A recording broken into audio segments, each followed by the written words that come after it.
அன்பு நண்பர்களுக்கு வணக்கம். லேபர் பட இயக்குனர் சத்யபதி 25 ஆண்டுகளுக்கு முன் தமிழ் சினிமாவில் மிக பரபரப்பை ஏற்படுத்திய படம் சூப்பர் ஸ்டார் ரஜினியின் படையப்பா.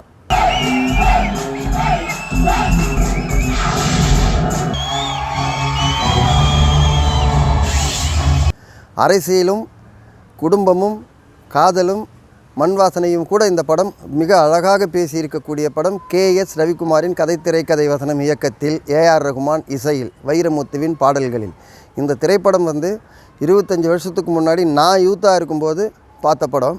அப்போ ரஜினி சார் என்ட்ரி ஆகும்போது தேட்டர்லேயே ஓல்ட் ஸ்க்ரீன்லேயே கற்பூரம் ஏற்றி காட்டுவாங்க. சில பேர் சில்லறைங்களை இறைப்பாங்க, பூக்களை தூவுவாங்க, ஒன்ஸ் மோர் கேட்பாங்க. நீங்கள் இப்போ பார்க்குற படங்கள் எல்லாம் அந்த பாடல்கள் எல்லாம் அப்போ ஒன்ஸ் மோர் கேட்டு பண்ணாங்க. இப்போவும் தேட்டரில் இப்போது அந்த 2000 ரிலீஸ் பண்ணும்போது படையப்பாவுக்கு குழந்த பசங்களாக இருந்தவங்க இன்றைக்கி அவங்க இளைஞர்கள். இவங்க மறுபடியும் தேட்டரில் அதே மாதிரி நம்ம பண்ண மாதிரி ஆரவாரம் பண்ணி டான்ஸ் ஆடுறதுலாம் மிகவும் ஆச்சரியமாக இருக்கிறது. 25 ஆண்டுகள் காலம், அதை ஒரு தலைமுறை கலைந்து இளைஞர்களை ஒரு படம் ஈர்க்கிறது என்றால் அந்த படத்துக்கு சாங், ஃபைட் இது எல்லாம் விட அப்போது நடிகர் திலகம் சிவாஜி கணேசனை காமிக்கும் போதும் ரஜினிகாந்தை காண்பிக்கும் போதும் எந்த இடத்துலையுமே இயக்குனர் KS ரவிக்குமார் இப்போ போடுற பழைய பாட்டு BGMலாம் அப்போ அவர் போடவே இல்லை. எல்லாமே ஓனாக டிஸ்கஸ் பண்ணி ஓனாக எழுதியிருக்காங்க. பஞ்ச் டைலாக்காக இருக்கட்டும், ஃபேமிலியோட சென்டிமெண்ட் வசனங்களாக இருக்கட்டும், மிக அற்புதமாக KS ரவிக்குமார் பண்ணியிருப்பார். நடிகர் திலகம் சிவாஜி கணேசன் வர ஃப்ரேமில் ரஜினி சார் வரும்போது ரஜினி சார் அந்த ஃப்ரேமில் ரொம்ப அந்த சிவாஜி சார் டைலாக் பேசி முடிக்கிற வரைக்கும் விட்டு கொடுத்து வசனம் பேசக்கூடிய வாய்ப்பு இருந்தாலும் இவர் ஓரமாக நின்று லாஸ்ட்டில் ஏதோ ஒரு 2 வசனம் பேசிட்டு போவார். போகும்போது சிவாஜி கணேசத்தில் அந்த கை மாதிரி பண்ணுவேடா அதை பண்ணுப்பா அப்படின்னு சும்மா டக்குன்னு ஸ்டைலாக பண்ணிட்டு போவார். அது மட்டும்தான். இருந்தாலும் ஃபேமிலியில் இருக்கும்போது ரம்யா கிருஷ்ணனுக்கு பேலன்ஸ் பண்ணி ரஜினிகாந்துக்கு ஸ்கிரிப்ட் எழுதியிருப்பாங்க. எல்லா இடத்துலையுமே ரம்யா கிருஷ்ணனுக்கு முக்கியத்துவம் கொடுக்குற இடத்துல ரம்யா கிருஷ்ணனுக்கு முக்கியத்துவம் கொடுத்துருப்பாங்க. ரஜினி சாருக்கு முக்கியத்துவம் கொடுத்துருப்பாரு, ரஜினி சாருக்கு முக்கியத்துவம் கொடுத்துருப்பாங்க. லேடிஸுங்களுக்கு ஒரு பக்கம் ரம்யா கிருஷ்ணனை பிடிச்சாலும் ஜென்ஸுங்களுக்கு ஒரு பக்கம் ரஜினியை பிடிச்சாலும் அப்போ அந்த கதை களம் ரொம்ப அழகாக இருந்தது. ஒரு ஃபேமிலிக்குள்ளே சொத்து பிரச்சனை, அண்ணன் தம்பி பிரச்சனையை கையில் எடுத்து அதில் விட்டு கொடுத்து போகிறவனுக்கு இறைவன் எப்படி உதவுவான் என்பதும், இந்த கிராமத்தில் காதல் பண்ணவங்களுக்கு அந்த காதல் புனிதமாக இருந்தால் அதை எப்படி சேர்த்து வைக்கிறதுன்றதையும் ரொம்ப அழகாக அன்னைக்கு இருந்த ஊரில் இருக்கிற பிரச்சனையை KS ரவிக்குமார் ரொம்ப எக்ஸ்ட்ரானரியாக பண்ணியிருப்பார்.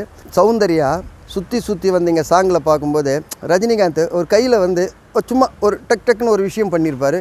அதெல்லாம் ரொம்ப ரசிக்கிற மாதிரி இருக்கும். அதிகமாக ஆசைப்படுற ஆம்பளையும் அதிகமாக கோவப்படுற பொம்பளையும் வாழ்க்கையில் நிம்மதியாக வாழ்ந்ததில்லைன்னு இருப்பார். அந்த இடம் சாதாரண டைலாக்காக இருந்தாலும் அவர் சொல்லக்கூடிய இடம், சொல்ல வேண்டிய சீன்ஸ் இதில் எக்ஸ்ட்ரானரியாக இருக்கும். எம் வழி தனி வழின்னுவார். அன்றைக்கி எப்படி தேட்டரில் அந்த டைலாக்குக்கு கைத்தட்டல் வந்ததோ, ஒரு விஷுவல் சத்தம் வந்ததோ, அதே மாதிரி தான் இன்றைக்கி வந்தது. நான் இந்த தேட்டரில் இன்றைக்கி அவருக்கு பார்க்கும்போது என்ன மாதிரி ஒரு 50 ஏஜியை தாண்டினவங்க தான் ஒரு நிறைய பேர் வருவாங்கன்னு எதிர்பார்த்தோம். பட் ஆனால் 25 to 30 எக்கச்சக்கமான பேர் வந்திருக்காங்க. ஒரு சில ஸ்க்ரீனில் சென்னையில் 20 ஷோ, 15 ஷோ, 13 ஷோ அட்வான்ஸாக புக் ஆகிருக்குன்னா அதுக்கு காரணம் சூப்பர் ஸ்டாருடைய உழைப்பு. ஒவ்வொரு படத்திலையும் யாரையும் கொச்சப்படுத்தாமல் லவ்வரோட ஃபேமிலியோட எல்லாரையுமே காமெடியோடு உட்கார வச்சுருப்பார்.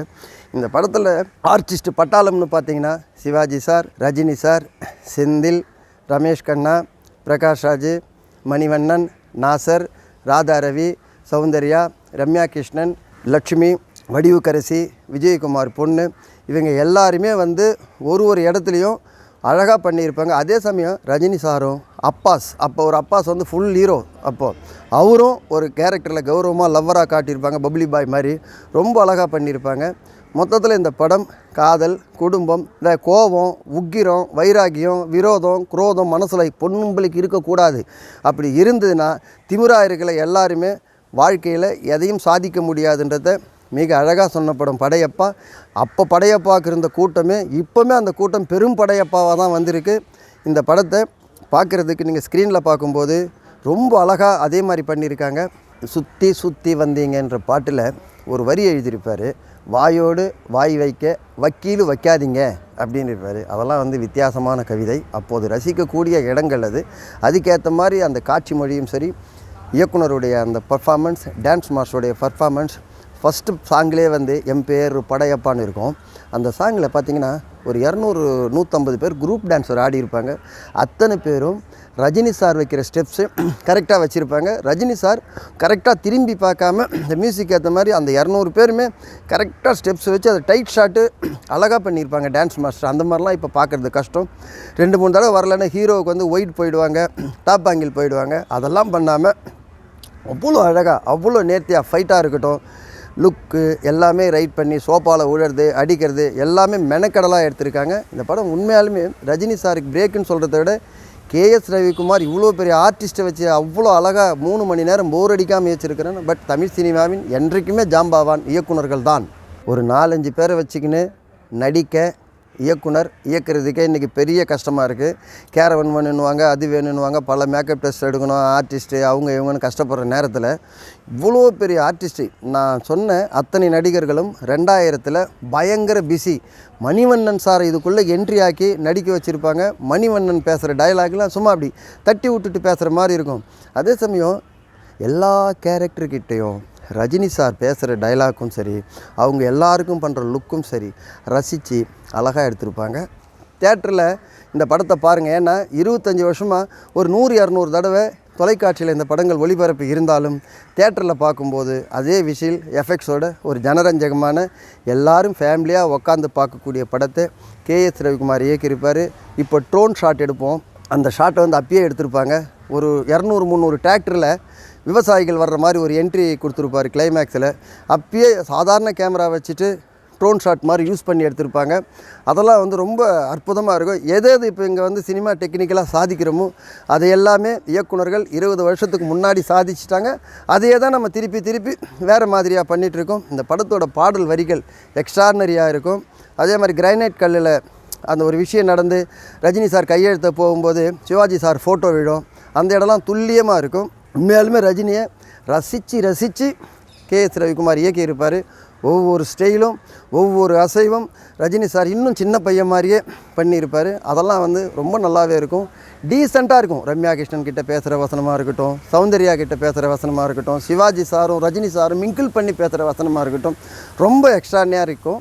இந்த படத்தை நான் இப்போ தேட்டரில் காலை காட்சி பார்க்கும்போது ஓவர் விசில், ஓவர் சத்தம், 3 மணி நேரம் கட்டி போட்ட மாதிரி யாருமே சொல்ல நோண்ட முடியாத அளவுக்கு 25 வருஷத்துக்கு முன்னாடியே பண்ணியிருக்காங்கன்னா மிகப்பெரிய பிரம்மாண்டமான விஷயந்தான்.